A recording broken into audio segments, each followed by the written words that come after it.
જય માતાજી મિત્રો, આજે આપણે દહીં સેન્ડવિચ બનાવીશું જે એકદમ ટેસ્ટી બનશે અને આવી અસહ્ય ગરમીમાં રસોડામાં તમારે ઝાઝી વાર રહેવું પણ નહીં પડે અને આપણા શરીરને ઠંડક પણ આપશે અને લૂથી પણ બચાવશે અને નાના મોટા બધાને ખૂબ જ પસંદ આવશે અને તમે બધા શાકભાજી પણ ખવડાવી શકશો બધાને। તો આપણે બનાવવાનું શરૂ કરીએ।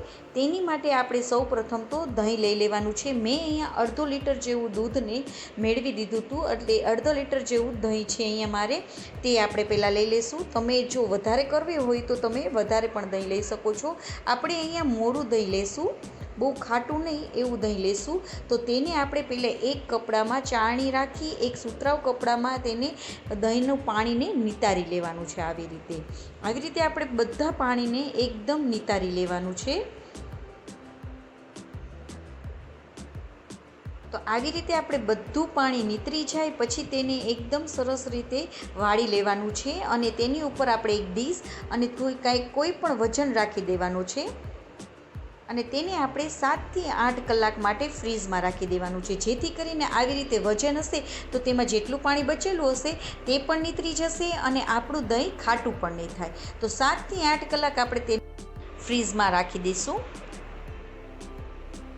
તો મારે અહીંયા 8 કલાક માટે મેં અહીંયા તેને ફ્રીઝમાં રાખેલું હતું। તો 8 કલાક થઈ ગઈ છે, તો આપણે તેને ફ્રીઝમાંથી કાઢી લેશું અને તેમાંથી આપણે પહેલાં જોઈ લઈશું આપણું દહીં એકદમ સરસ રીતે થઈ ગયું છે, જેમાંથી આપણે પાણી એકદમ નીકળી ગયું છે, નીતરી ગયું છે। તો જો એકદમ પનીર જેવું આપણું દહીં થઈ ગયું છે। તો હવે તેને એક મિક્સિંગ બાઉલમાં આપણે તેને કાઢી લેવાનું છે અને હવે તેને આપણે ચમચી વડે મેશ કરી લઈશું। તો છે ને એકદમ સરસ રીતે આપણું પાણી પણ નીકળી ગયું છે। તો મેયોનીઝની જગ્યાએ આપણે આ દહીં લેશું તો તેનાથી તેનો ટેસ્ટ પણ સરસ આવશે અને શરીરને ઠંડક પણ મળશે। હવે આપણે તમે ગમે તે શાકભાજી તેમાં સેન્ડવિચમાં નાખતા હોય તે નાખી દેવાના। તો મેં અહીંયા ડુંગળી, કોબી, કેપ્સિકમ, ગાજરને મેં અહીંયા ખમણી લીધું છે તે લઈ લેશું। ગાજર અને બીટને પણ ખમણી લીધું છે। એક મોરું મરચુંને ઝીણું સમારી લીધું છે તે નાખી દઈશું અને કોથમીર એડ કરી દઈશું। સાથે સ્વાદ મુજબ મીઠું, 1 ચમચી આપણે ખાંડ લેશું। ઓરિગાનો અને ચીલી ફ્લેક્સ 1 ચમચી આપણે નાખી દઈશું। હવે બધાને આપણે સરસ રીતે મિક્સ કરી લઈશું। તો આપણો સેન્ડવિચ માટેનો મસાલો રેડી થઈ ગયો છે। તો હવે આપણે બ્રેડની સ્લાઇસ લઈ લઈશું, 2 સ્લાઇસ આપણે લઈ લઈશું। તેમાં એક સ્લાઇસ ઉપર આપણે મસાલાને ભરી દઈશું, પાથરી દઈશું અને બીજી સ્લાઇસને આપણે તેની ઉપર રાખી દઈશું। હવે એક તવી આપણે ગરમ કરી લઈશું, નોનસ્ટિક પેન આપણે ગરમ કરી લઈશું, તેની ઉપર આપણે ઘીને સ્પ્રેડ કરી લઈશું, પાથરી દઈશું। તમે તેલનો પણ ઉપયોગ કરી શકો છો। હવે આપણે આને વઘાર કરવાનો છે। તો સેન્ડવિચને આપણે વઘાર કરીશું તો તેનો ટેસ્ટ એકદમ સરસ આવશે। તો ઘી ગરમ થઈ જાય એટલે આપણે થોડું રાઈ અને જીરું નાખી દઈશું, થોડા લીમડાના પાન એડ કરી દઈશું અને તેની ઉપર આપણે સેન્ડવિચને રાખી દઈશું। આવી રીતે ઉપરથી પણ આપણે થોડું ઘી લગાવી દઈશું।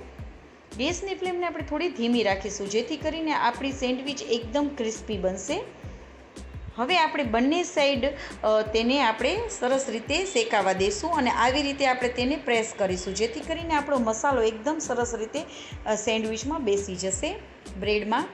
તો આવી રીતે ઉપર નીચે આપણે ગોલ્ડન બ્રાઉન થાય ત્યાં સુધી આપણે બંનેને શેકી લેવાની છે। તો આપણી સેન્ડવિચ રેડી થઈ ગઈ છે। આવી રીતે આપણે બધી સેન્ડવિચને કરી લેવાની। તો છે ને એકદમ સરળ રીતથી તમારી આ સેન્ડવિચ બની જશે। તો હવે તેને આપણે વચમાંથી કટ કરી લેશું। તો આપણી દહીંવાળી સેન્ડવિચ, તડકા સેન્ડવિચ રેડી થઈ ગઈ છે, જે એકદમ ટેસ્ટી બને છે અને એકદમ કલરફુલ બને છે અને તમે જરૂરથી ટ્રાય કરજો। નાના મોટા બધાને ખૂબ જ પસંદ આવશે। અને હા, જો તમને આ મારી રેસીપી ગમી હોય તો લાઈક કરજો અને મારી ચેનલમાં નવા હોય તો સબસ્ક્રાઈબ કરવાનું બિલકુલ ના ભૂલશો। અને તમને આ મારી રેસીપી કેવી લાગી તે કમેન્ટ કરીને જરૂરથી જણાવજો। જય માતાજી મિત્રો।